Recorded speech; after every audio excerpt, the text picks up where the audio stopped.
I'm noticing that, you know, in my everyday life, there seems to be like more of a push with the alphabet community's agenda. At this gym I go to, one of the attendants, right? This one guy, he's a nice guy. You know, if you need anything like towels or whatever, he'll help you. Really kind of a socially awkward, weird dude. Um, anyway, at the times when I go in, I've been noticing that there's some open, uh, transgendered people that come in to the gym and they work out in like a group. And one of them looks like if you didn't know, you would probably think it's an actual girl. And the other one, you can easily tell. Like it's just, you can easily tell. And then there's this one just gay guy that hangs around with him. And they're like this group. And some of the times when I go in, I see him.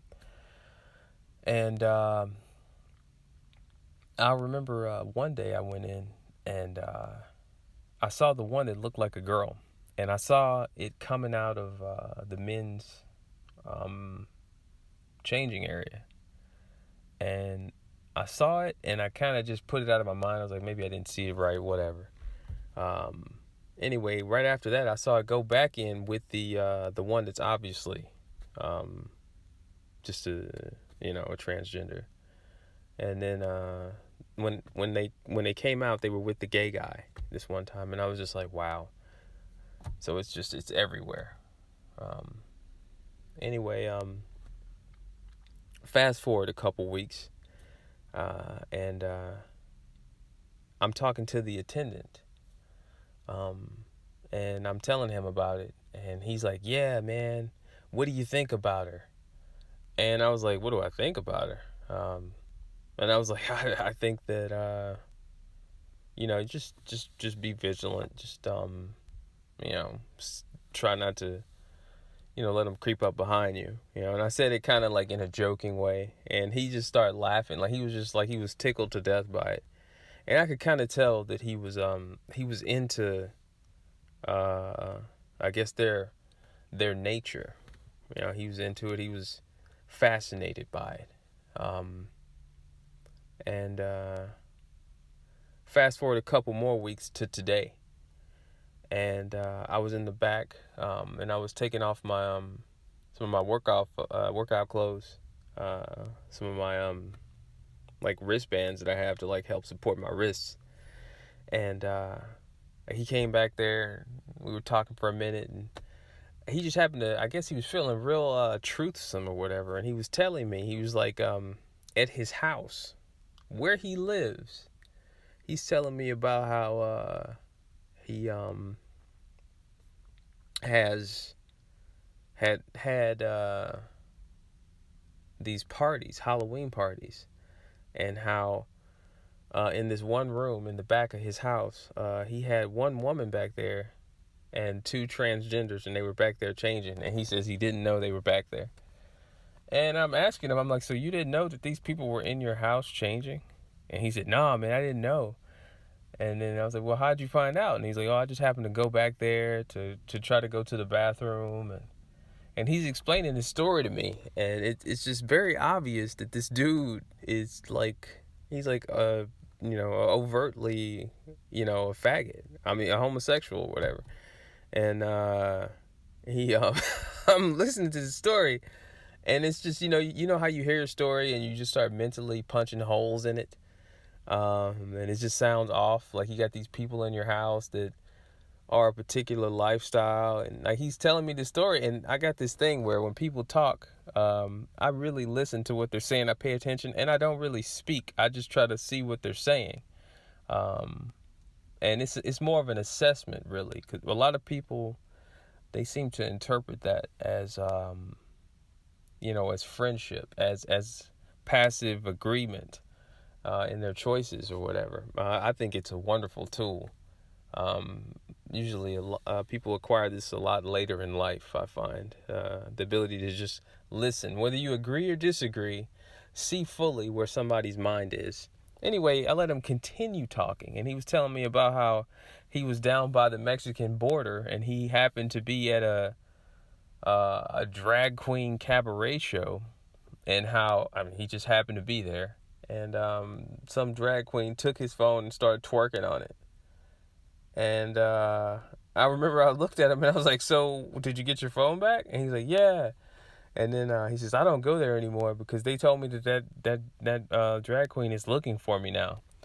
And I looked at him. I said, "Well, obviously they're looking for you. I mean, if you go into where they hang out, they obviously, I guess they have a reason to look for you." And he was just laughing and just, ah.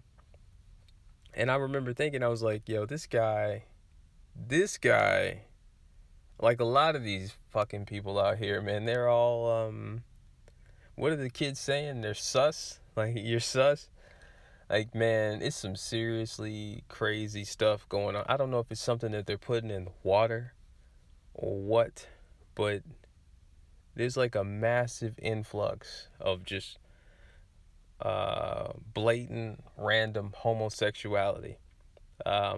I've gone to this gym at like other times, and if you go during the day, like in the early part of the morning, which I don't recommend, there's like a lot of the older men that are, I think, of the LG homosexual crowd. And, it's just, it's everywhere. And I think that, and this is just my opinion, maybe they're spraying something and some type of chemical. Maybe there's something in the tap water, something in the food.